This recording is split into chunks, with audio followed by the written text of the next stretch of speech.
রাত বাজে ঠিক তখন 10টা 30। হঠাৎ করে আমাদের ইচ্ছে হলো গরম গরম ভাত দিয়ে টাইগার শ্রিম খাবো। সো যেই ভাবা সেই কাজ।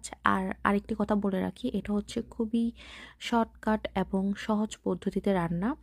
সো যদি আপনারা চিংড়ি মাছের সহজ রান্নার পদ্ধতিটা শিখতে চান তাহলে এই রেসিপিটা আপনাদের জন্য। অ্যাজ ইউজুয়াল আমি হচ্ছে তেলের মধ্যে পেঁয়াজ মরিচ ভালো করে লাল করে ভেজে নিয়েছি এবং এর মধ্যে হচ্ছে জিরা ধইনা একটু আদা রসুনের পেস্ট ভালো করে দিয়ে একটু করে নাড়াচাড়া করে এখানে যেন মশলা পুড়ে না যায় এই কারণে একটু করে পানি দিয়ে দিয়েছি। হঠাৎ করে আমার মনে পড়লো যে আমার থেকে বাগানের টমেটো ছিল। সো বাগানের টমেটো দিলাম, দিয়ে আমি এটা সুন্দর করে ঢাকনা দিয়ে দিব। ঢাকনা দেওয়া কিছুক্ষণ পরে দেখা যাবে তেল উপরে চলে আসছে। দ্যাট মিন্স মশলাটা ভালো করে কষানো হয়ে গেছে। মশলা